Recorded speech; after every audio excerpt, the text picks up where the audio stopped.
My grandmother visited me today, but she's been long dead. Written by Arcade Empress.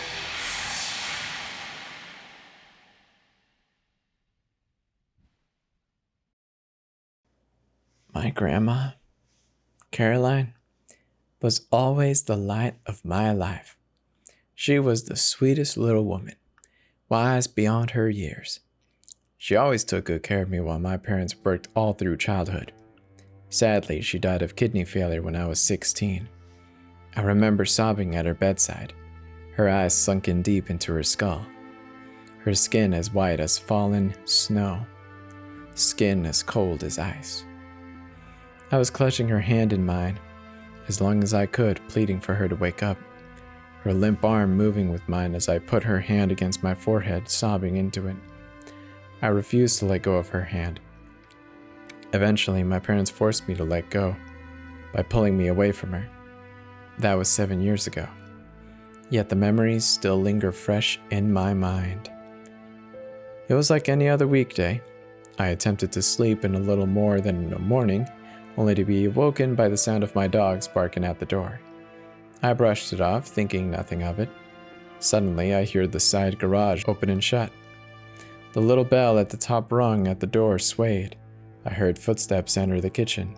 A familiar voice that rings out, "Sweetheart, are you here?" The sing-songsy tune grasped my attention.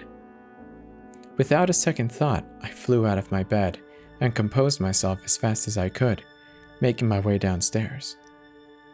The old chubby woman's figure greeted me and my jaw dropped. Grandma? She was sitting in the kitchen table, her little body snug between the chair and the table rim. She flashed a sweet smile. Her curly hair glistened in the sunlight, beaming through the windows. "Hi, honey. You seem energetic today. Do you have everything ready for school?" I arched my back and scratched my head with confusion. How is she here? I slumped into a chair holding my head. My grandma lurched forward. "Oh, what's wrong, sweetheart? Are you feeling sick?"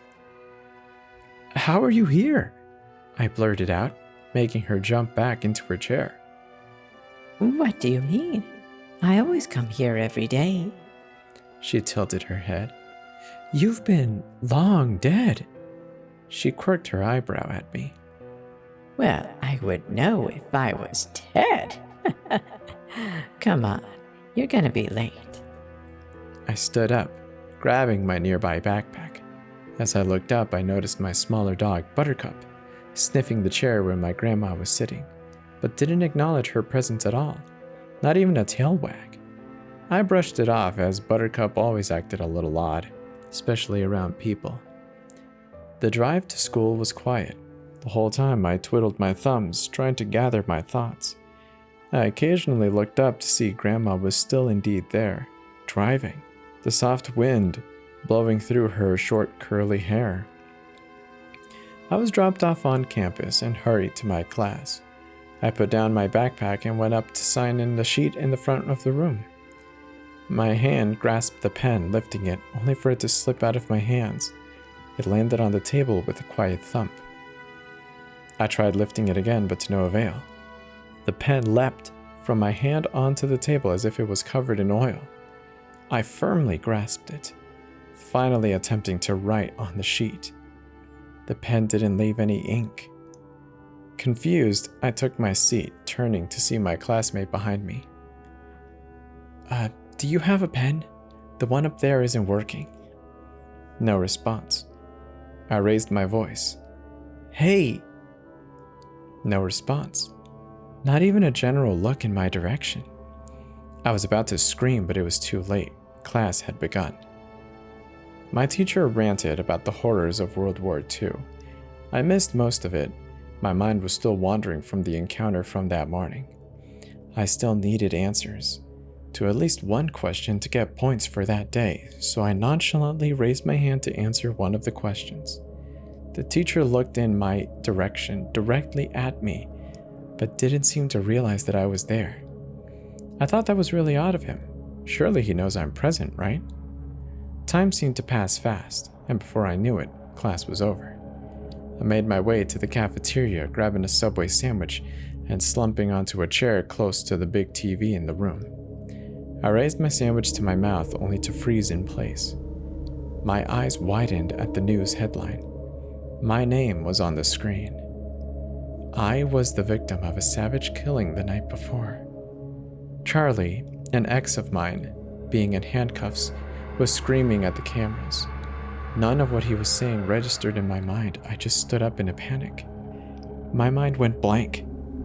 The next thing I knew, I was running out the door, across the street, down my neighbor's road.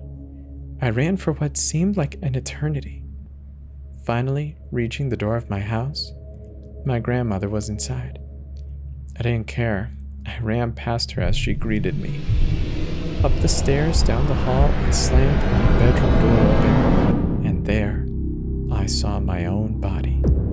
Bloodied sheets, a knife buried into my chest. My skin was black and blue. Endless stab wounds strewn my body. The entire room was covered in dried blood and caution tape. I finally knew why my grandmother visited me that day. I was in limbo, and so was she. That was My Grandmother Visited Me Today, but she's been long dead. Written by Arcade Empress.